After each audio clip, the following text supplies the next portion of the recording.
My name is Nancy. I have a 7 years older brother named Keith. Ever since he was a child, he excelled academically. His performance was top-notch from an early age, and he graduated from prestigious high school and university. Naturally, our parents were very proud of him and often spoke about how Keith is so amazing. Perhaps due to this environment, his personality became warped as he grew up. Always being expected to excel and constantly praised may have caused him to overestimate himself. Upon graduating from university and finding a new job, he decided to leave our family home. When he left, he sarcastically remarked, "I can't bear such a mundane life in this house anymore," with a wry smile. I'll never forget the look on our parents' faces at that moment. With a look that couldn't hide their surprise and a hint of sadness, they said, "In the past, Keith was always cheerful and cherished us." Honestly, I was angry then. I never stood out like my brother in studies or sports, and the high school I attended wasn't super prestigious, but I valued the bond and love of our family. Both my brother and I owe our lives to our parents' support. I wished he felt that too. During my high school years, I realized daily how precious the warmth and love of a family are. Strangely, my brother didn't seem to feel that love. Our parents had watched over us siblings for a long time, pouring endless love onto us. Yet, my brother seemed to see them as ordinary people, and that weighed on my heart. As a child, my brother was like a hero to me. Seeing him handle everything perfectly made me want to be like him. He used to care about me, play with me, and help me study. However, he changed. By the time I was about to graduate high school, he began to say things like, "Do you really need higher education? And you're wasting your time on such things." Whenever our parents confronted him about his attitude, he retorted, "I became this way because of you."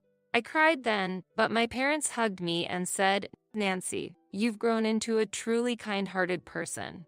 Encouraged by their kindness, I managed to get into a national university and secured a job at my dream company. Since my mother had given birth to me relatively late in life, by the time I started working, my parents were almost 60. By then, my brother was already married, but oddly enough, neither my parents nor I had met his wife. My parents had brought up the idea of inviting him home several times, but he always hesitated, saying, "It's a bit of a consideration to introduce her to our family," and avoided bringing his wife to our house. About half a year has passed since I started my life as a new member of the workforce. Just when I thought I was gradually getting accustomed to my job, an unexpected event occurred.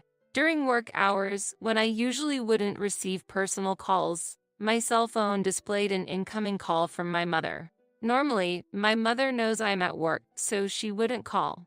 I stepped outside and discreetly answered the phone. My mother's voice was softer than usual. "Hey, are you okay? Are you busy right now?"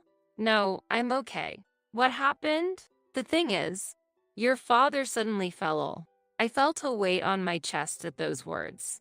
I immediately informed my supervisor about the situation, ran to the station to catch a taxi, and hurried to the hospital my mother had told me about. Along the way, I repeatedly hoped and prayed in my mind, wondering how my father was and hoping that he was all right, as I headed to the hospital. When I entered the waiting room, my mother, tears streaming down her face, greeted me. "What happened, Mom?" I sat next to my mother, filled with worry. How did my father, who was fine in the morning, suddenly end up in this condition? Unable to process that question, words poured out of my mouth one after another. After a pause, she quietly said, "Your father has been diagnosed with cancer." Hearing this, I felt as if time had stopped. Why? My surprise and anxiety from deep within spilled out in my voice. My mother took a deep breath and began to speak with sadness. "It's stage 4. The cancer has spread to the bile duct, and they said it's hard to remove it all." After that, my mother couldn't stop her tears, and I choked on my words multiple times as I listened. "So, what treatment will be done next?" I asked my mother, seeking hope. She nodded somberly after a short pause. After a while, the attending physician came and explained the detailed condition and the treatment. My father's illness had progressed more than expected, and metastasis to other parts had been confirmed. Therefore, even if they operated, there was a significant risk, and they couldn't guarantee success. My mother and I held hands, trying to come to terms with this reality. The doctor's words were matter of fact, making us acutely aware of the harsh reality we faced. Specifically, you can either continue with chemotherapy or choose support in a palliative care ward. Both are crucial choices, so we'd like the family to discuss and decide together. The doctor's calm words resonated in my ears. As I slowly sat down on the sofa in the corner of the waiting room, a silence spread between us. Only the ticking of the clock's second hand seemed to carve through the heavy atmosphere. Seeing tears quietly stream down my mother's face, I pondered how to approach the situation. It was a challenging time to communicate, but necessary procedures had to be followed to move forward. We should include Keith in this conversation. Let's contact him immediately and discuss making a decision together. I suggested it and picked up my smartphone.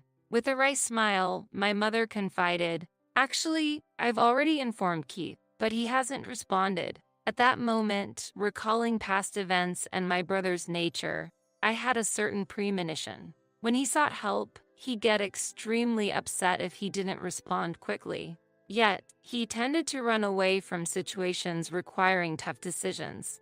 However, believing that the opinions of the entire family were essential this time, I kept calling him. After more than 10 attempts, I finally heard my brother's slightly irritated voice. "What do you want? Calling me over and over? Brother, do you fully understand Dad's condition?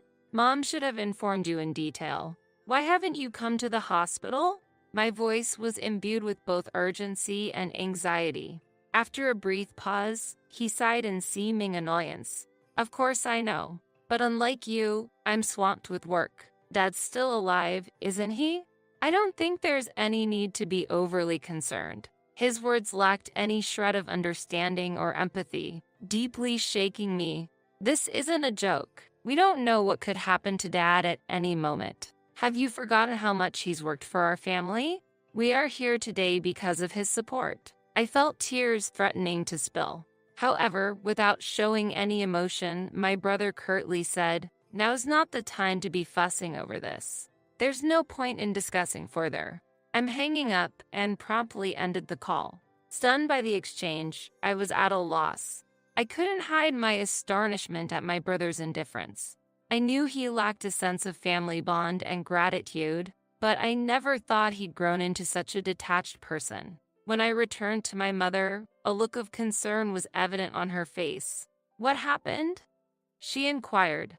I replied, "It seems he is quite busy now," avoiding the details. My mother sighed deeply, murmuring, "It would have been comforting if Keith was here." My father chose to spend his final moments in a palliative care ward, and a few months after that decision, he quietly passed away.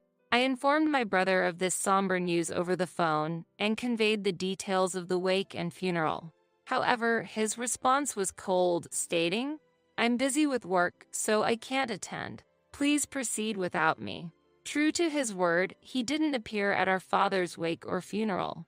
It seemed even my mother was shocked by this fact. She probably never imagined her son wouldn't show up for his father's funeral. Both family and acquaintances expressed their surprise and disappointment at his absence. After the funeral, when a moment of quiet settled amongst the family, my mother exhaled deeply, muttering to herself, "He really didn't come." I took her hand and said firmly, "Mom, let's not worry about him anymore. We have to let him walk his path. For now, let's cherish our memories of Dad." My mother tightly squeezed my hand in response. My mother smiled and replied, "Thank you." Unbelievably, the next day, my older brother suddenly appeared at the apartment where we live. When I opened the door, his expression was different from usual, filled with an urgent restlessness. Stepping inside, he demanded without any greeting, "Where is the inheritance father left behind?" Shocked by his demand, I emotionally retorted, "Seriously? Someone who didn't even show up at the funeral, and now you're saying this? At my words, my brother, visibly irritated, snapped, "Kids should stay quiet." The atmosphere became instantly tense. But my mother stepped forward, trying to calm the situation. "Apart from this apartment, your father didn't leave much behind," she explained. "There's no way that's true." My brother retorted, barely concealing his anger. Remaining calm, my mother placed my father's passbook on the table for my brother to see. Flipping through it, it became clear that all the savings our father had were transferred to a different account. "What is this all about?" my brother exclaimed in surprise. Mother replied gently, "Your father had instructed you to move all the money to my account earlier. Also, this apartment's name has been changed, and now it's in my name." My brother, taken aback, was at a loss for words. He merely clicked his tongue in frustration and left. As we watched his departing figure, we were once again filled with admiration and gratitude for our father's foresight and his plan to protect the family. A few months later, my mother suddenly fell ill and was immediately taken to the hospital. It was completely unexpected, and the family was filled with shock and concern.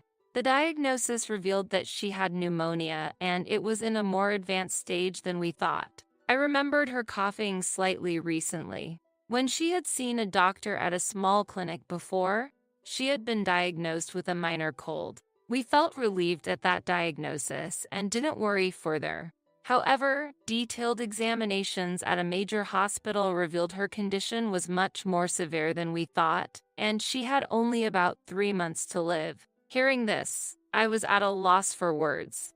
I couldn't believe it, especially when she seemed so healthy.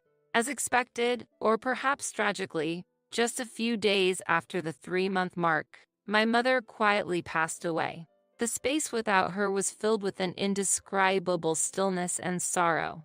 Why didn't I notice sooner? Why didn't I take her to a bigger hospital immediately? Filled with guilt and grief, I shed tears countless times. Even after hearing about my mother's passing, there was no sign of my brother coming to our house. My aunt, my mother's sister, and I handled the arrangements for the wake and the funeral. Understandably, it was a significant shock for my aunt that my brother didn't appear at our mother's last rites, just as he hadn't for our father's. Although my aunt was extremely outraged, I felt that expecting anything or saying anything to my brother was meaningless after recalling his past actions. However, a few days after the funeral, as my aunt and I were sorting out the heirlooms, my brother appeared again, accompanied by his wife, whom we were meeting for the first time. "Where's Mom's inheritance? She must have left something, right?" From the get-go, that's what my brother brought up. I was both shocked and dumbfounded. My aunt, equally stunned, stared at him in disbelief. And the most astonishing thing was that beside my brother stood his wife, my new sister-in-law, who neither met our eyes nor greeted us. She just stood silently next to my brother. Even more shocking was that my brother did not even visit our mother's grave. "Brother, please, at least pay your respects to our parents. At the very least, visit Mom's grave," I said calmly. With a sneering laugh, my brother responded, "Does that even mean anything?" He then quickly followed with, "By the way, how much of Mom's inheritance is left?" At that moment, my aunt's expression changed drastically. In a voice filled with anger, contrasting with her usual warmth, she sternly admonished, "Keith, how can you think of such things at a time like this? Nancy is managing the funeral on behalf of both of you, putting in all her effort. Shouldn't you act with a bit of gratitude, thinking of your parents?"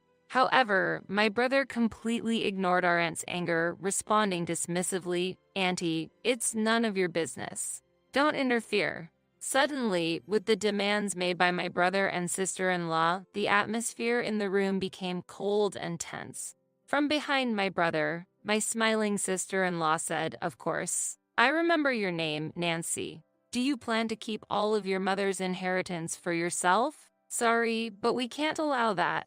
This apartment is so lovely, I think it's perfect for us."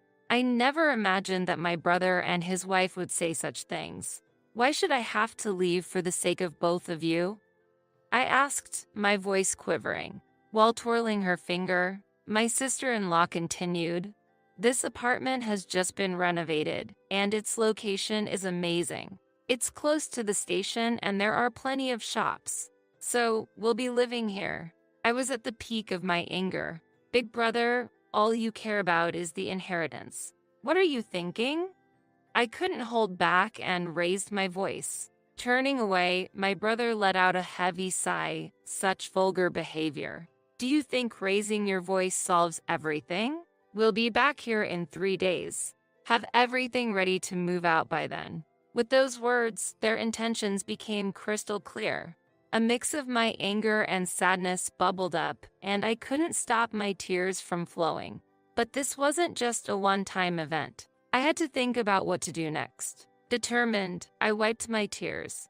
My aunt gently tapped my shoulder and handed me a letter. The delicate handwriting of my mother adorned the envelope's surface. "What's this, Auntie?" I asked, carefully opening the envelope. "Your mother entrusted this to me for a just-in-case scenario. She told me to give it to you at the right moment," my aunt said, tears forming in her eyes. I unfolded the paper inside. My mother's beautiful handwriting filled the page. "To my precious Nancy, if you are reading this letter, it means I'm no longer in this world. I'm truly sorry for our sudden parting." I felt warmth in the back of my eyes, tears beginning to flow. "You might have Keith visit the house concerning the inheritance. But don't worry. Everything that your father handed down to me is now yours." I was at a loss for words. I had no idea my mother had thought this far ahead and prepared everything in advance. "I'm sorry for suddenly leaving you alone, but I'm at peace, because I've seen how much you've grown into a wonderful person. While learning is essential, it's not everything. The kindness and compassion you learn through your interactions with people is what I believe holds the most value. Your father and I were genuinely happy to see you grow up with such a warm heart until our last days. And words can't express just how proud we are of you. I truly want to express my heartfelt gratitude. Thank you." Overwhelmed, I read on, deeply moved. "Mom." The words before me blurred with my tears, but I was determined to take in every sentiment my mother had conveyed and continued reading. "Actually, after your father passed away, following his wishes, I secretly changed the apartment's ownership to your name. I'm sorry for using your seal without permission, but it was both your father's and my wish. Please don't be angry. Life has its ups and downs. Even when things get tough, we want you to persevere and live your life fully. So, stay strong and find your happiness." The letter ended there. Tears streamed down my face, wetting the paper. My aunt, standing next to me, pressed her eyes and shed tears alongside me. "My sister truly cared about you. In her heart, you were a treasure," my aunt said gently, holding my hand. From the envelope, a bankbook in my name emerged. It seemed like something my mother must have secretly made in the past. To my surprise, when I opened the bankbook, a substantial amount was recorded. I felt that this was probably the inheritance from my father that my mother had saved for me. A few days later, my brother and his wife showed up at the house. Without even knocking on the door, they entered as if it was their own home. "It's time for you to leave, just as promised, right?" my brother sarcastically said. As I stood still, my sister-in-law became irritated. "Isn't it your duty to leave quickly?" she said, almost as a command. For a moment, I felt overwhelmed by the atmosphere, but I took a deep breath, looked them straight in the eyes, and said calmly, "Actually, this house is now under my name." With that statement, the room's atmosphere became tense. My brother and his wife looked at each other, exclaiming, "What? What kind of joke is this? I am the eldest son. I should inherit the house, right?" my brother said, clearly shaken. Beside him, my sister-in-law stared at me, saying, "This is the first I've heard of this." However, I had decided to state the facts. The house and the inheritance are all managed under my name. So, there's nothing to divide. My brother frowned, then handed over half of that inheritance to us. But this money was left for my future and to ensure that I take care of the house. You always looked down on me, and now you're asking for money. What changed? I questioned. His face turned red. Surprisingly, my sister-in-law exclaimed, "Wait, what is this? This isn't what we were expecting." From what I gathered, my brother recently faced significant trouble at his job and was subsequently fired. Not only that, but he and his wife were moving from one day job to another, seemingly in a tight spot financially. They probably had high hopes for my mother's inheritance and the house. But with my revelation, their expectations were shattered and they began bickering, placing blame on one another. Watching their childish dispute, I thought, what can possibly be gained from all this? To them, I said calmly, "This is my house now. If you make any unnecessary fuss, I'll call the police." Trembling with anger, they reluctantly accepted my words and left. Since then, I've had no contact with them. I deliberately deleted all their contact details and began a new life in this apartment. This apartment is my treasure, filled with memories of my father and mother. Now, I have a loving partner by my side. We plan to build a new family in this apartment. He respects my decision and proposed that we take the first step of our new life here. Our future is bright, and I want to pass on the warm love my parents gave me to the children we will have in the future. My name is Lindsay. I'm a 29-year-old company employee, and this year means I'm getting older still. I met Jake, a year older than me, through friends, and we decided to marry 6 months after we started dating. Jake, who made a name for himself in tennis during his student days, is an active person who continues to play tennis even now. As I was in the tennis club during my student days, we immediately found common ground together. Once we started dating, we would often play tennis together on the weekends. One day, after our date, Jake proposed to me and we decided to get married. It's been almost 3 years since we got married.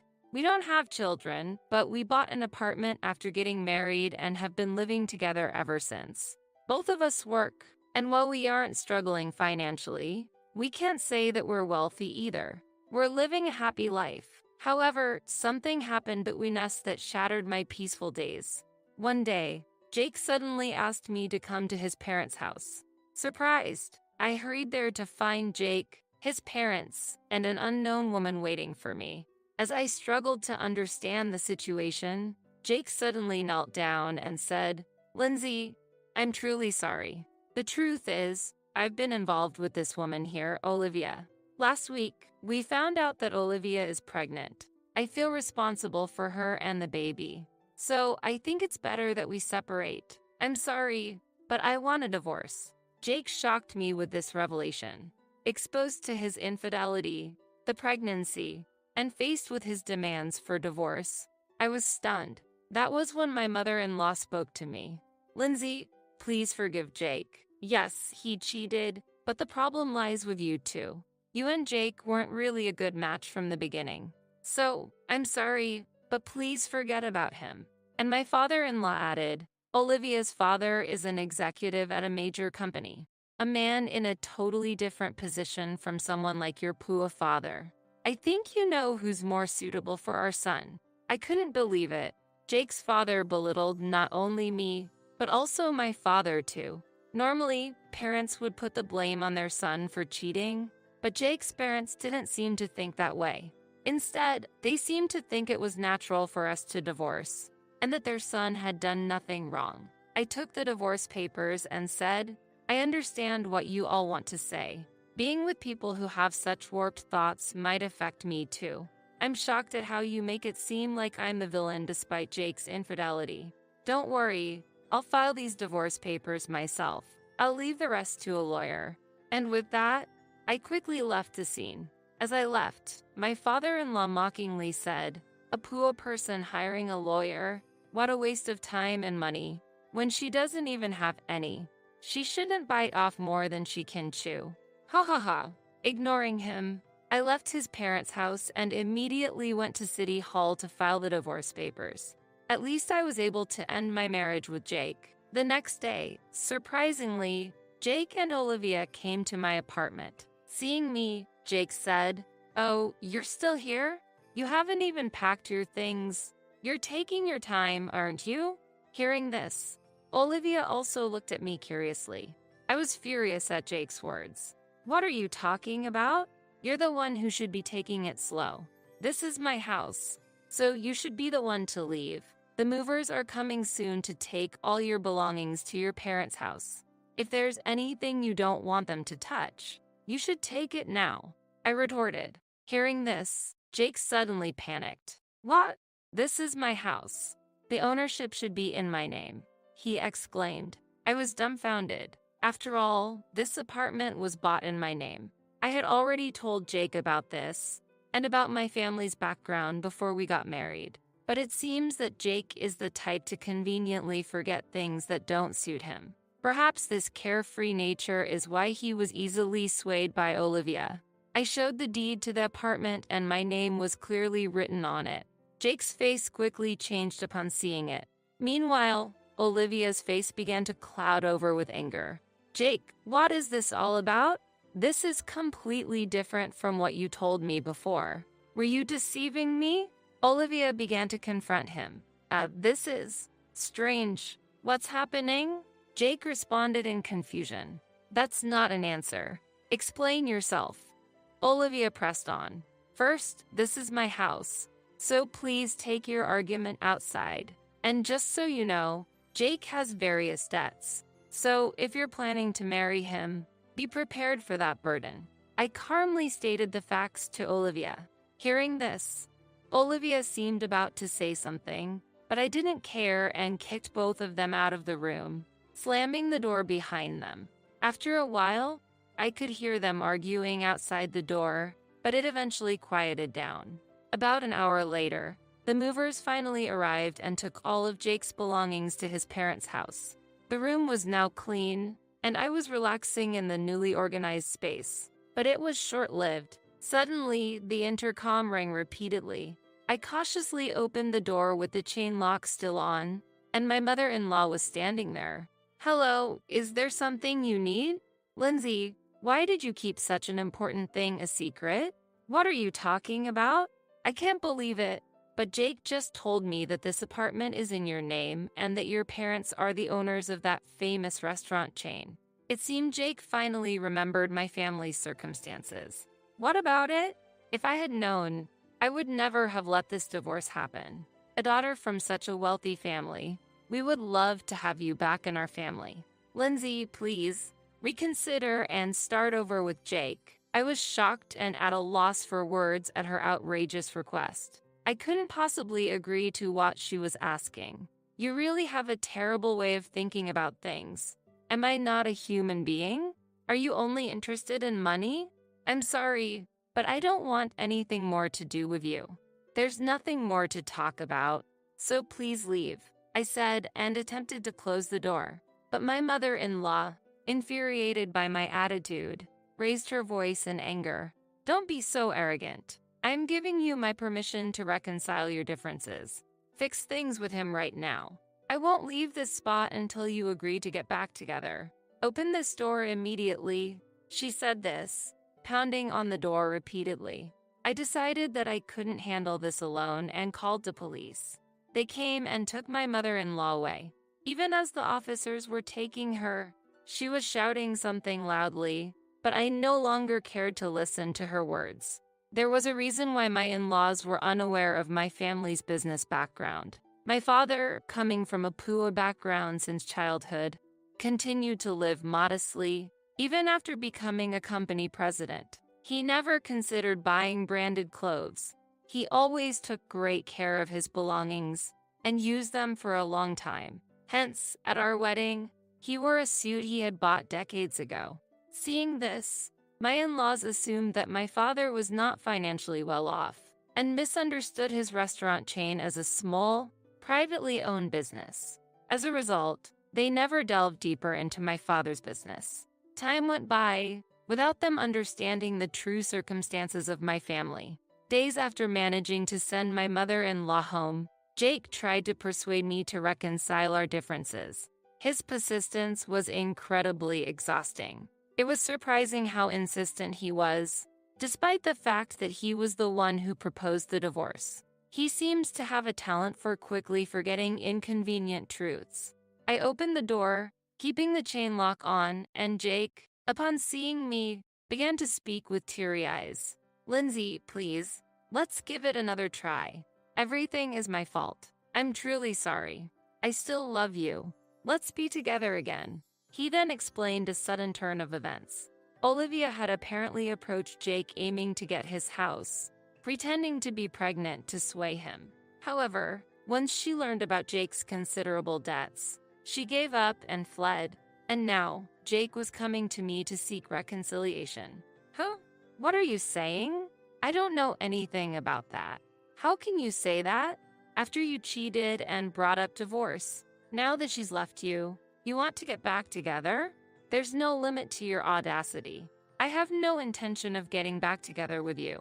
Don't ever come here again. I refused Jake right there and then. Surprisingly, he quietly left. However, this was not to be their last attempt. Days later, Jake's entire family unexpectedly showed up at my workplace. They were shouting, "Bring out Lindsay. Get that woman out here. We know she's here," causing chaos in the office and leading to the security guards being called. I stood there, dumbfounded by the situation. But they wouldn't have things their way any longer. I worked at the headquarters of my father's company, and that day, my father was also in the office. All of my colleagues also supported me. "Hey, what are you doing? This is my company. Don't just barge in and make a scene. I know everything you did to demean my daughter. Don't ever come near her again, and never set foot in this company again." My usually calm father shouted furiously at my ex-in-laws.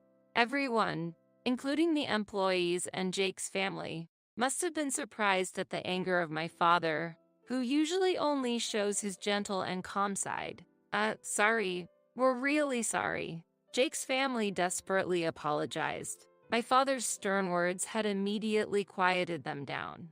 As they were being escorted out by security, my father shouted in a strong voice, "Don't you ever come here again, and never do something like this again. I won't allow it. You understand?" Hearing this, I couldn't stop myself from crying. I felt a deep sense of gratitude that my father had gotten so angry for my sake. Later, through the company's legal advisor, I decided to seek damages from Jake's family. I sought damages for the divorce due to Jake's infidelity, for his persistent attempts at reconciliation after the divorce, and for the disturbance at my workplace. The total amount was substantial, and I eventually received payment from them.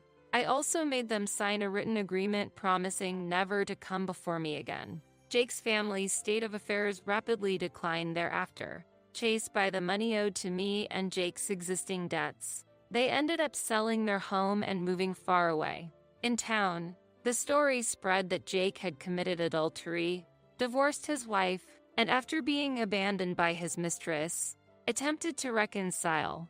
Facing such embarrassment, they could no longer stay in this town. While I felt a bit of sympathy for them, I also knew that everything was a consequence of their actions, so it was clearly deserved. Jake's family never appeared before me again. Finally, I was able to resume my peaceful days. However, my father had harsh words for me as well regarding what had happened. He blamed me for not recognizing before the marriage that Jake was a person who would commit adultery and accrue debts. Certainly, while Jake was at fault, my lack of insight was also partly to blame. Unable to argue with my father, I felt disappointed and disillusioned with marriage. I felt that I needed to give my heart a break. However, about a year later, I decided to marry my colleague, Matt. Matt was sincere and earnest in his work, trusted by everyone. I was initially attracted by his personality, but as we started dating, I was also drawn to his lifestyle. His life was surprisingly simple. He never indulged in branded items, used everyday things for a long time, but generously spent money and spoiled me on dates. His behavior was very similar to my father's. My father, who usually saves money, would splurge on family trips, bringing us joy, I deeply loved and respected my father. Realizing Matt's actions were similar to my father's, I felt that I could be happy with him in the future. Therefore, I decided to marry Matt. I was worried about being scolded by my father for remarrying within a year of my divorce, but his reaction was surprisingly positive, probably because he had heard of Matt's reputation at work and knew of his character. There was nothing bad said about Matt, and from my father's perspective as the company president, Matt seemed to be performing exceptionally well. I feel confident that Matt will take good care of you, Lindsay, my father told me happily. Matt and I were happily married. Not long after our marriage, we discovered that I was with a child. The happiest person to hear this news was undoubtedly my father. I was so glad to see my father happy. Reflecting on my time with Jake, where we didn't have children even after 3 years of marriage, it seemed like a stroke of luck. Matt and I plan to take over the company in the future. We are currently learning the basics of management from my father. Although there are many challenges, we accept that they are our responsibility as successors, and we are working hard together. We believe that we will need even more effort for the sake of our upcoming child, despite all that's happened. I am now very happy. Together with my family, we intend to firmly support this company in the future.